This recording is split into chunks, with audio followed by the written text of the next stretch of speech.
On March 8, 2014, something unthinkable happened. Malaysia Airlines flight MH370 took off with 239 passengers and crew, bound for Beijing. But it never arrived. Somewhere over the South China Sea, it simply vanished. No distress signal, no wreckage, no answers. What followed would become one of the greatest aviation mysteries of all time. A story filled with confusion, cover-ups, and chilling theories. This is the haunting disappearance of flight MH370. It was just after midnight at Kuala Lumpur International Airport. Passengers boarded calmly, unaware their flight would never land. There were families, business travelers, and even a group of artists heading to an exhibition in Beijing. The aircraft was a Boeing 777-200ER, one of the safest and most reliable planes in service. The captain, Zaharieh Ahmad Shah, was a veteran with over 18,000 flying hours. His co-pilot, Fariq Abdul Hamid, was young but skilled, preparing for his first flight on a 777 without supervision. At 12:41 a.m., MH370 left the runway and climbed into the night sky. The flight seemed routine. The crew exchanged cheerful messages with air traffic control. No one suspected that within the hour, the plane would be gone. At 1:19 a.m., air traffic control made routine contact as MH370 approached Vietnamese airspace. The pilot's voice came through the radio one last time. "Good night, Malaysian 370. Those were the final confirmed words from the cockpit. But moments later, something terrifying happened. The plane's transponder signal went dark. Radar contact was lost. MH370 had disappeared. In air traffic control rooms, confusion spread quickly. Controllers in Malaysia assumed Vietnam had taken over. Vietnam thought Malaysia was still tracking the flight. Precious minutes, even hours, were wasted. Only later did military radar confirm that MH370 had made a sharp, unexpected turn westward. Instead of heading toward Beijing, it was flying back across Malaysia, into the unknown. This was no simple technical glitch. The flight path had been manually altered.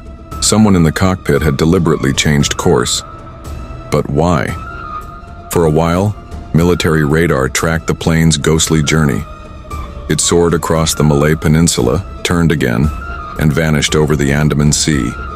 And then, silence. No more radar, no more radio. The Boeing 777, with all 239 people on board, seemed to have been erased from existence. By dawn, panic spread. Families gathered at Beijing International Airport, waiting for loved ones who would never arrive. Government scrambled. Dozens of ships, planes, and satellites joined the search. For weeks, the Indian Ocean was scoured, but there was nothing. No oil slick, no wreckage, no bodies. It was as though MH370 had fallen off the face of the earth. The families begged for answers, but the truth was, there were none.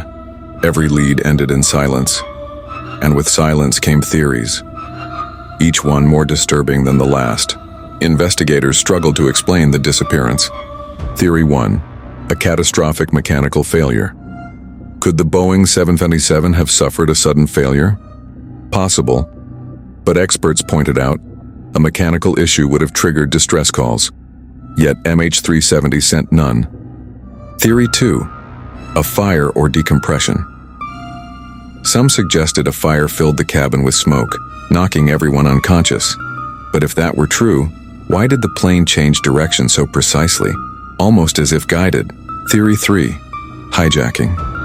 Could terrorists have taken control? Authorities investigated. But no group ever claimed responsibility. And what hijacker would vanish a plane without making demands? Theory 4, pilot involvement. This was the most chilling. Captain Zahari, the man trusted to guide 239 lives safely, was suspected by some investigators of deliberately crashing the plane. His home flight simulator even showed practice routes into the Indian Ocean. But his family and friends denied the allegations, insisting he was not suicidal. Theory 5, something else entirely. There are whispers of darker possibilities, government conspiracies, military cover-ups, even the suggestion of something otherworldly. Each theory adds to the fear, but none bring closure. For nearly 2 years, the ocean kept its secret.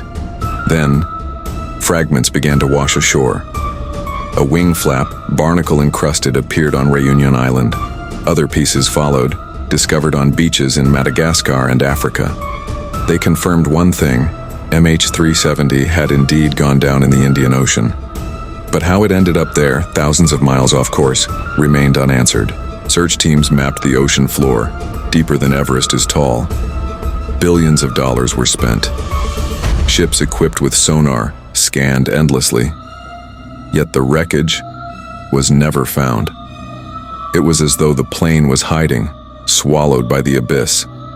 Even today, most of MH370's story lies somewhere beneath waves too deep for light to reach.